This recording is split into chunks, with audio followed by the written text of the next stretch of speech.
Hello guys, welcome to Achievers Online Classes. Myself Meena and I am here with a new topic of DBMS which is very important from any of the competitive exam, especially HTET and the teaching exams.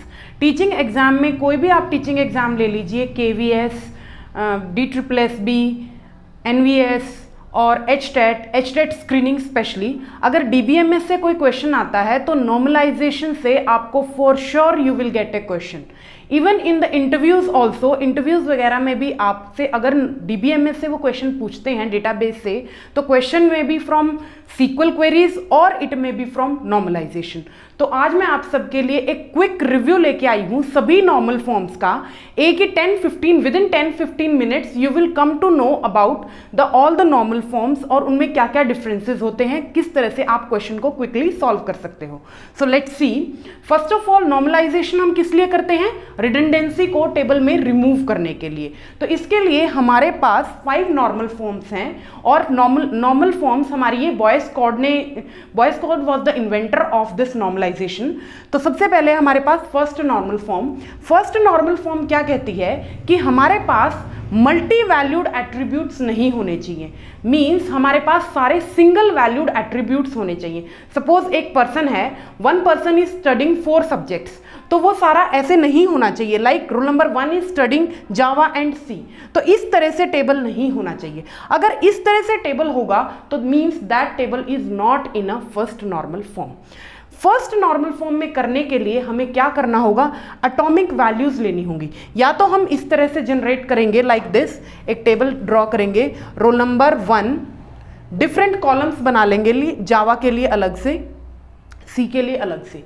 या फिर हम क्या करेंगे, इस तरह से roll number 2 के लिए सी, पाइथन एंड जावा अलग से डिफरेंट हम टेबल्स ड्रॉ कर लेंगे.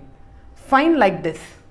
और what we can do, we can split the tables. हम किसी भी तरह से कोई भी उसको सॉल्व करने के लिए ट्रिक यूज कर सकते हैं. हम इस टेबल को स्प्लिट कर सकते हैं 2 पार्ट्स में, या हम डिफरेंट कॉलम्स जनरेट कर सकते हैं, या फिर हम डिफरेंट लाइंस में चाहे उसको लिखें. But the condition is multi valued attributes नहीं होने चाहिए. अगर मल्टी वैल्यूड है तो it means that is not in the first normal form. Fine. Next is the second normal form. Second normal form में कोई डेटा कब होगा? जब पहले वो फर्स्ट नॉर्मल फॉर्म में होना चाहिए. That must be in first normal form first. Second condition क्या है इसकी? What is the second condition? There should be no partial dependency. Means partial dependency नहीं होनी चाहिए, फुल डिपेंडेंसी होनी चाहिए. Right? Suppose we have AB is a candidate key. ठीक है, ये स्टूडेंट्स मैंने बहुत अच्छे से एक्सप्लेन कर रखा है कि कैंडिडेट की हम कैसे फाइंड आउट करते हैं, और ये सभी नॉर्मल फॉर्म्स बहुत डिटेल में एक सिंगल वीडियो में मैंने बहुत अच्छे से एक्सप्लेन कर रखा है. हमारी ऐप है अचीवर्स एकेडमी की ऐप, उसमें फुल कंप्यूटर कोर्स अवेलेबल है. All the subjects including networking, database, operating system, जो भी सब्जेक्ट्स हमारे HTET में स्पेशली आते हैं वो सारे सब्जेक्ट्स इंक्लूडेड हैं. और बहुत अच्छे से मैंने HTET एंड स्क्रीनिंग एग्जाम के पॉइंट ऑफ व्यू से सारी चीज़ें बहुत अच्छे से एक्सप्लेन कर रखी है. सभी प्रीवियस ईयर के क्वेश्चंस उठा रखे हैं कि प्रीवियस ईयर पेपर्स में लास्ट 8 ईयर्स में क्या क्या किन किन टॉपिक्स से क्वेश्चंस आए हुए हैं, वो सारे हमने बहुत डिटेल में कर रखे हैं. और ये भी मैंने कैंडिडेट की का कंसेप्ट बहुत अच्छे से एक्सप्लेन कर रखा है. You can check from there. Fine. तो कंडीशन क्या थी हमारी कि no partial dependency. Means partial dependency नहीं होनी चाहिए. पार्शियल कैसे? सपोज AB हमारा क्या है? कंप्लीट एक कैंडिडेट की है. Suppose AB is a candidate की and it should be complete dependency हो सकती है. This is allowed. AB to C is allowed, but partial dependency A to C is not allowed. Fine. A complete है, ये इसका part है ना, this should not be allowed. Proper subset की dependency allowed नहीं है, और B to C is not allowed. Fine. इसका आप एग्जाम्पल ले सकते हो. सपोज 2 पर्सन्स हैं, 2 पार्टनर्स हैं. वो किसी के साथ कॉन्ट्रैक्ट कर रहे हैं और वो बोल रहे हैं कि हाँ जी हम दोनों मिलके आपको फाइनेंस करेंगे, ठीक है, then that condition is okay. But अगर चुपके से बी पार्टनर जाके बोले सी को कि नहीं जी आप ना मेरे साथ बात कर लो, मैं अकेला आपको फाइनेंस कर दूंगा, तो that is not allowed. Means partial dependency is not allowed in second normal form, ठीक है। अगर पार्शियल डिपेंडेंसी नहीं है, आपने सारी कीज में से चेक कर लेना है, अगर पार्शियल डिपेंडेंसी वहां नहीं है तो means that is in second normal form, ठीक है। Now move to third normal form. Third normal form में क्या है, in third normal form a relation must be present in second normal form first. For being in third normal form, it should be present in second normal form first, right? Second condition है इसकी no transitive dependency is there. Means कोई transitive dependency. Transitive dependency कैसी होती है, देखिए हमारी x belongs to y and y to z. This is transitive, right? It means X indirectly also belongs to Z. यही होता है ना ट्रांजिटिव डिपेंडेंसी, ये नहीं होनी चाहिए, ठीक है। Suppose if we take an example, X person के पास अमाउंट है और वो बोल रहा है वाई को, श्योरिटी दे रहा है कि हाँ जी आप अपना बिजनेस स्टार्ट करिए, मैं आपको फाइनेंस करूंगा। सेम एग्जांपल हम ले लेते हैं। और वाई आगे, वाई के पास खुद का तो कुछ है नहीं, वाई आगे जाके जेड को श्योरिटी दे रहा है कि जी मैं फाइनेंस कर दूंगा आपको, आप अपना बिजनेस स्टार्ट करिए। तो दैट इज नॉट ट्रू ना, उसको पहले यहां से पैसे मिलेंगे then only he can say ना। And one more thing, x is indirectly financing Z, this is not true. No transitive dependency should be there. This is the second condition of third normal form. Third condition is there should be no non prime to non prime. Non prime attribute कौन से होते हैं, जो attribute candidate की को बनाने में help करते हैं उनको हम बोलते हैं प्राइम एट्रीब्यूट। और उसके अलावा जितने भी एट्रीब्यूट्स हमारे रिलेशन में प्रेजेंट होते हैं apart from the attributes which are helping in making the candidate key, उनको हम नॉन प्राइम बोलते हैं या फिर उनको हम नॉन की भी बोल देते हैं। तो non prime to non prime relation नहीं होना चाहिए, और you can say non key to non key relation नहीं होना चाहिए, राइट। ये अगर कंडीशन फुलफिल होगी then that relation is in third normal form, right. One more thing students, अगर पेपर में आपको क्वेश्चन आता है तो सबसे पहले आपने कहाँ से चेकिंग स्टार्ट करनी है, always start checking from third normal form. सबसे पहले तो आपने क्या करना होता है, नॉर्मल फॉर्म का क्वेश्चन आते ही कैंडिडेट की फाइंड आउट करनी है, ठीक है। क्लोजर प्रॉपर्टी की हेल्प से कैंडिडेट की फाइंड आउट कर लेना।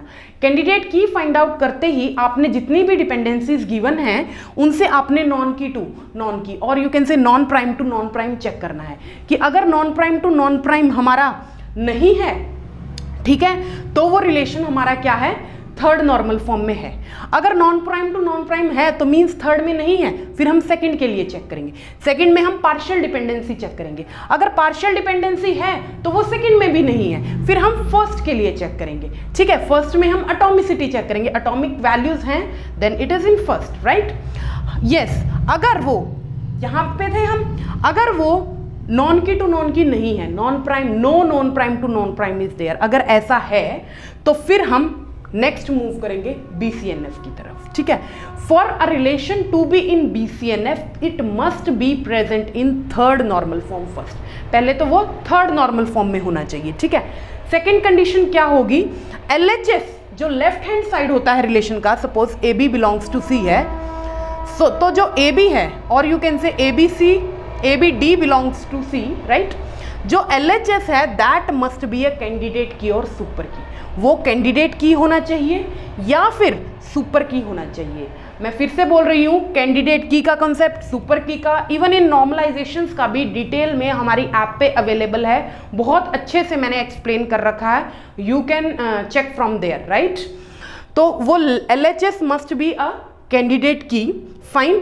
अगर LHS left hand side candidate की है और रिलेशन हमारा थर्ड नॉर्मल फॉर्म में है, means non key to non की वाली कंडीशन हमारी ट्रू है, ट्रांजिटिव डिपेंडेंसी नहीं है, तो वो रिलेशन थर्ड नॉर्मल फॉर्म है, तो then that relation is in Boyce Codd normal form. BCNF means Boyce Codd normal form, fine. Next, अगर हमारा रिलेशन BCNF में भी प्रेजेंट है then we will check for the fourth normal form. Fourth normal form में क्या होता है, it must be firstly present in BCNF first. Second condition is no multi value dependency should be there. Multi value dependency क्या होता है, suppose if there is a relation, suppose Meena के 4 account हैं और 4 फोन नंबर्स हैं, ठीक है। तो टेबल्स कैसे बनेंगे? टेबल्स इस तरह से जनरेट हो जाएंगे, let me right here, Meena 2, phone number 1, suppose PH1 with email ID 1, PH1 with email ID 2, PH1 with email ID 3 and PH1 with email ID 4। इस तरह से 4 ईमेल आईडीज के लिए 4 टेबल्स जनरेट करना। फिर सेकेंड वाला जो फोन नंबर है उसके साथ फिर से मुझे 4 रिलेशंस जनरेट करने पड़ेंगे। इस तरह से अगर 4 मेरे पास कॉन्टैक्ट नंबर्स हैं और 4 मेल आईडीज हैं तो टोटल कितने हो गए? 16 रिलेशंस होंगे। And 16 relations that will be very difficult for us to manage the database. Database में हमें क्या करना होता है? नॉर्मलाइजेशन हम करते क्यों हैं? कि हम डेटा को, रिडंडेंसी को रिमूव करें और डेटा को हम इजीली मैनेज कर सकें। उस तरह से इस फॉर्म में हमें डेटा को जनरेट करना होता है। तो इससे तो हमारा बहुत ह्यूज डेटा हो जाएगा and that will be very complex to manage. Fine, for that हम क्या करेंगे? हम टेबल्स को स्प्लिट कर लेंगे, ठीक है। जो हमारा टेबल है, एक टेबल की बजाय हम क्या करेंगे? उसको 2 टेबल्स में स्प्लिट कर लेंगे। Meena with phone number in 1 table, एक टेबल तो हम ऐसे ड्रॉ कर लेंगे, Meena with phone number, fine. And एक टेबल में हम मीना विद ईमेल आईडी, ठीक है। और यहाँ पे क्या होगा? ये हमारी क्या हो जाएगी? प्राइमरी की। यस, प्राइमरी की concept is also very important concept, ठीक है। ये सब समझने के लिए आपको प्राइमरी की का कॉन्सेप्ट भी आना चाहिए, ठीक है। Again that is available on our app in my videos, I explained it in full detail, fine. तो ये हमारा क्या है?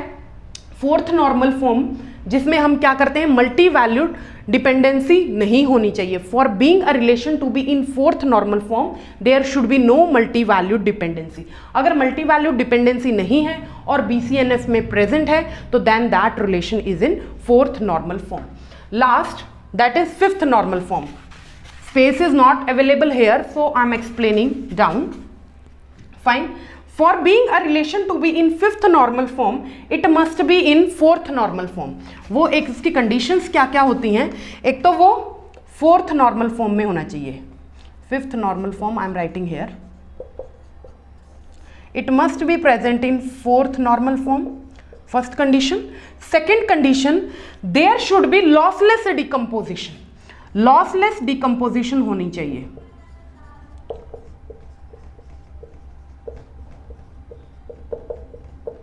Lossless decomposition should be there. Mean suppose एक हमारा टेबल है, ठीक है, उसको हमने स्प्लिट किया 2 टेबल्स में, नॉर्मलाइज किया, एंड लास्ट में जब हम उसको दोबारा रीजॉइन करेंगे, it should be as the same table, there should not be any loss of the data.